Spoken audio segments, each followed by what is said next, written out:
السلام علیکم ورحمۃ اللہ وبرکاتہ۔ بسم اللہ والصلاة والسلام علی رسول اللہ، اما بعد۔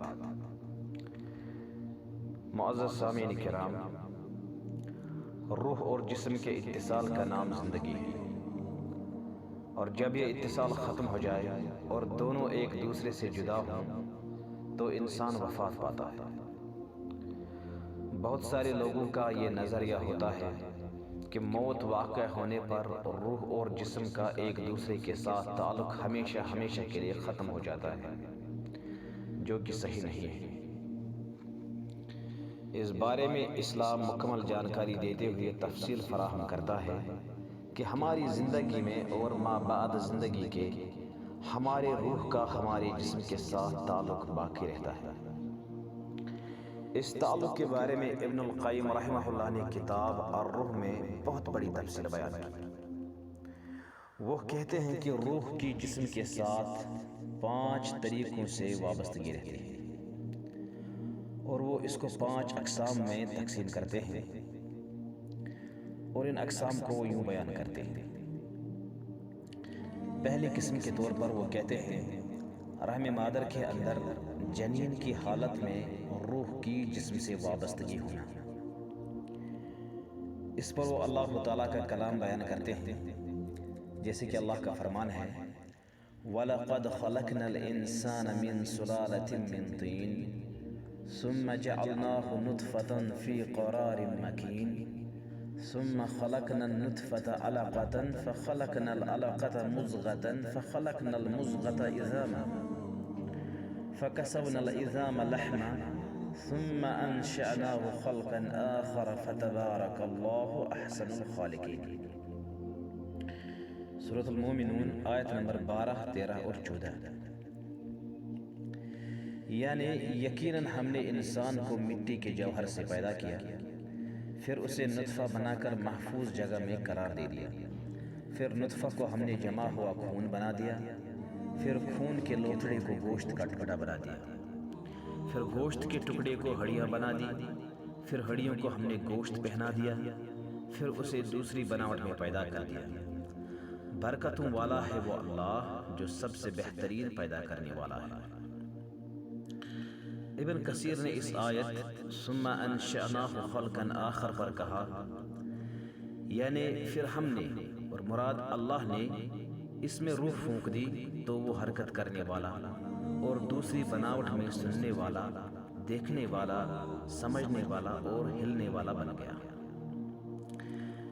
ابن عباس رضی اللہ عنہ نے کہا اس سے مراد روح ہے، اور ایسا علی بن ابی طالب، ابو سعید خدری، مجاہد، اکرمہ، شعبی اور حسن نے کہا۔ حوالہ کے لیے تفسیر ابن کثیر۔ یہ بھی کہا جاتا ہے کہ فرشتہ کے جنین میں روح پھونکنے کے بعد وہ جنین اپنی ماں کے پیٹ میں رہتا ہے تاکہ وہ دوسری بناوٹ میں تبدیل ہو جائے، حرکت کرے، سنے اور محسوس کرے، اور اس چیز سے اثر انداز ہو جائے جس سے اس کی ماں اثر انداز ہو جاتی ہے، کیونکہ اب وہ جسم اور روح والا پورا انسان بن چکا ہوتا ہے، اور اس لیے اس کے بارے میں جرائم وغیرہ سے متعلق زندوں کے احکامات اس پر مرتب ہو جاتے ہیں۔ ابن القیم نے کہا نفس کے 4 منازل ہوتے ہیں، جن میں سے ہر منزل اس کی پہلی والی سے بڑی ہوتی ہے۔ جس کی پہلی منزل ماں کے پیٹ میں ہونا ہے، جو کہ مختصر، تنگ، روپوشی اور 3 اندھیروں والی منزل ہے۔ حوالہ کے لیے کتاب الروح صفحہ نمبر 155۔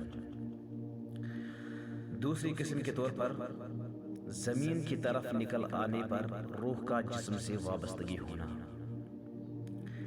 ابن القیم کہتے ہیں دوسری منزل وہ منزل ہے جس میں وہ یعنی بچہ نشو نما پاتا ہے، اس سے مانوس ہوتا ہے اور اس میں خیر و شر کا اور خوش نصیبی یا بد نصیبی کے اسباب کو حاصل کر لیتا ہے۔ حوالہ کے لیے کتاب الروح صفحہ نمبر 156۔ ابن ابی العز نے کہا منازل 3 ہیں، دنیائی منزل، برزخی منزل اور قرار والی منزل، جبکہ اللہ تعالیٰ نے ہر ایک منزل کے احکام اور خصائص بنائے ہیں اور اس انسان کو جسم اور نفس کا مرکب بنایا ہے، اور دنیا کے احکام جسموں پر مقرر رکھے جبکہ روحیں ان کے تابع ہوتی ہیں۔ پھر آگے کہتے ہیں کہ دنیائی زندگی میں روح جسم کی طرف لوٹنے والی ہے جو کہ موت کے ذریعے اس سے جدا ہو جاتی ہے۔ مشاہدہ کے لیے ہے رسالۃ العقل والروح۔ تیسری قسم، نیند کی حالت میں روح کی جسم کے ساتھ وابستگی ہونا۔ ابن القیم نے کہا روح کا جسم کے ساتھ ایک طرف سے وابستگی ہے اور دوسری طرف سے علیحدہ ہے، جبکہ نیند موت کی بہن ہے۔ کتاب الروح صفحہ نمبر 58۔ اللہ تعالیٰ کا فرمان ہے اللہ یتوفی الانفس حین موتها والتي لم تمت في منامها فيمسك التي قضى عليها الموت ويرسل الأخرى إلى أجل مسمى۔ سورہ الزمر آیت نمبر 42۔ یعنی اللہ تعالیٰ روحوں کو ان کی موت کے وقت پورے طور پر لے لیتا ہے، اور جن کی موت نہیں آئی ہوتی انہیں نیند کی حالت میں لے لیتا ہے، پھر جن کی موت کا فیصلہ کر دیتا ہے انہیں روک لیتا ہے اور باقی روحوں کو ان کے وقت مقرر تک کے لیے چھوڑ دیتا ہے۔ ابن القیم نے کہا اور جب سوئے ہوئے شخص کی روح اس کے جسم میں ہوتی ہے جبکہ وہ زندہ ہوتا ہے، اور اس کی زندگی بیدار شخص کی زندگی سے مختلف ہوتی ہے، لہذا یقیناً نیند موت کی بہن ہے۔ حوالہ کے لیے کتاب الروح صفحہ نمبر 58۔ ابن القیم نے یہ بھی کہا اللہ سبحانہ و تعالیٰ نے 2 وفاتوں کا ذکر کیا، نیند کی وفات اور موت کی وفات، اور فوت شدہ کو روکے رکھنے اور دوسروں کو واپس بھیجنے کا ذکر بھی کیا، جبکہ یہ معروف ہے کہ اللہ سبحانہ و تعالیٰ ہر مرنے والی نفس کو روک لیتا ہے، چاہے وہ نیند میں مرا ہو یا بیداری کی حالت میں، اور اس نفس کو واپس لوٹا دیتا ہے جو ابھی مرنے والی نہیں ہوتی۔ لہذا اللہ کا یہ فرمان یتوفی الانفس حین موتها اس سب کو شامل رکھتا ہے، جو بیداری کی حالت میں وفات پا جائے یا جو نیند میں وفات پا جائے۔ کتاب الروح صفحہ نمبر 27۔ ابن کثیر نے سورہ الانعام کی آیت نمبر 60 اور 61 کی تفسیر کرتے ہوئے کہا اللہ تعالیٰ اطلاع دیتا ہے کہ وہ اپنے بندوں کو رات کے دوران ان کی نیند میں وفات دیتا ہے، اور وہ چھوٹی وفات یعنی نیند مراد ہے۔ ابن تیمیہ نے کہا سوئے ہوئے شخص کو نیند میں لذت اور تکلیف حاصل ہوتی ہے، اور وہ روح و جسم دونوں کو حاصل ہوتی ہے۔ حوالہ کے لیے مجموع فتاوی ابن تیمیہ جلد نمبر 4 صفحہ نمبر 275 اور 276۔ چوتھی قسم کے طور پر دنیائی زندگی کے بعد موت کی حالت یعنی برزخ میں روح کا جسم کے ساتھ وابستگی ہونا۔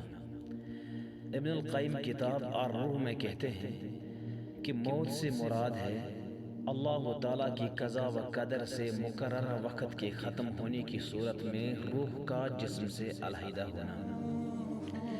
اللہ تعالیٰ موت کے فرشتے کو بھیجتا ہے اور وہ اس کو قبض کرتا ہے، اور مزید یہ کہ برزخ میں نفس کا جسم کے ساتھ علیحدگی کے بعد تعلق باقی رہتا ہے، کیونکہ وہ اگر اس سے الگ ہوتی ہے اور اس سے جدا ہوتی ہے تو اس حیثیت سے مکمل طور پر جدا نہیں ہوتی کہ اس کا اس جسم کی طرف لوٹنا باقی نہیں رہتا ہو، جبکہ احادیث و آثار وارد ہوئے ہیں جو بعض حالات اور اوقات میں اس کے جسم کی طرف واپس لوٹ آنے پر دلالت کرتے ہیں، جبکہ ایسا پلٹ آنا ایک خاص نوعیت کا پلٹنا ہے جو قیامت سے پہلے جسم کے زندہ ہونے کو لازم نہیں ٹھہراتا۔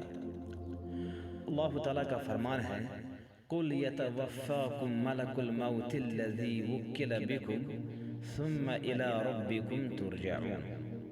سورہ السجدہ آیت نمبر 11۔ یعنی کہہ دیجئے کہ تمہیں موت کا فرشتہ موت دے رہا ہے جو تم پر مقرر کیا گیا ہے، پھر تم سب اپنے پروردگار کی طرف لوٹائے جاؤ گے۔ ابن القیم نے کہا، میت کے جسم میں جب اس کی روح لوٹا دی جاتی ہے اس کا حال زندہ اور مردہ کے درمیان کا رہتا ہے۔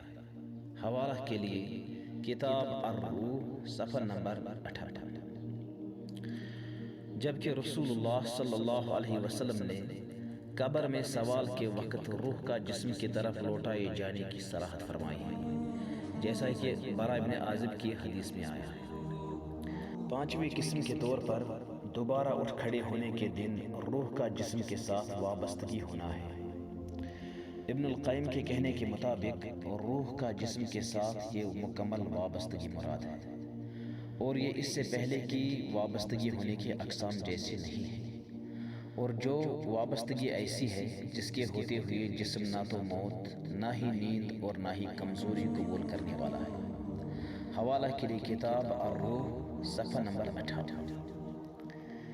ابن ابی العز نے شرح عقیدہ واسطیہ میں کہا، پس جب جسموں کے اکٹھا ہونے اور ان کا قبروں سے اٹھنے کا دن آئے گا تو حکم اور لذت و عذاب روح و جسم دونوں پر وارد ہوں گے، جبکہ قرآن نے موت کے وقت نفس کے لوٹنے کو اور قیامت کبریٰ کے وقت جسم کے لوٹنے کو کئی جگہ پر بیان کیا ہے، اور جسم ایک حالت سے دوسری حالت میں تبدیل ہو جاتے ہیں، پس یہ جسم تبدیل ہو کر مٹی ہو جاتا ہے۔ اس کے بعد اللہ تعالیٰ اس کو دوسری زندگی میں جلاتا ہے، جس طرح اس کو پہلی زندگی میں تبدیل کیا تھا کہ وہ نطفہ تھا، پھر لوتھڑا بن گیا، پھر وہ ہڈیاں اور گوشت بن گیا، پھر اس کو پوری بناوٹ کے ساتھ اس کو جلا اٹھایا۔ اسی طرح اس کا دوبارہ لوٹنا ہے کہ اس کو بوسیدہ ہونے کے بعد اللہ تعالیٰ پھر سے لوٹائے۔ اللہ تعالیٰ نے فرمایا، فَمَنْ زُحْزِحَ عَنِ النَّارِ وَأُدْخِلَ الْجَنَّةَ فَقَدْ فَازَ۔ سورہ آل عمران آیت نمبر 185۔ یعنی جو شخص آگ سے بچایا گیا اور جنت میں داخل کیا گیا تو بے شک وہ کامیاب ہے۔ اس میں کوئی شک نہیں ہے کہ قیامت کے دن لذت اور عذاب روح اور جسم پر ایک ساتھ وقوع پذیر ہوں گے، کیونکہ ان کا آپس میں مکمل وابستگی ہے، لہذا لذت مکمل درجے کی لذت ہوگی اور عذاب زیادہ سخت اور زیادہ دردناک ہوگا۔ معزز سامعین، یہ جسم کے ساتھ روح کی وابستگی ہونے کے بارے میں دلائل کی روشنی میں اور علماء کے اقوال کے مطابق ہم نے گفتگو پیش کی ہے کہ ہمیں روح اور جسم کی وابستگی ہونے کی واقفیت حاصل ہو جس پر ہمارا ایمان ہونا چاہیے، اور یہ بھی کہ ہمیں معلوم ہو کہ الگ الگ منازل پر روح کا جسم کے ساتھ کس قسم کا واسطہ رہتا ہے۔ آخر پر اللہ تعالیٰ سے ہم دعا گو ہیں کہ وہ ہمارے روح و جسم کو پاکی و نظافت عطا کرے اور ہمیں نیک لوگوں میں شامل کرے۔ آمین وآخر دعوانا ان الحمد للہ رب العالمین۔ تبارك الذي نزل الفرقان على عبده ليكون للعالمين نذيرا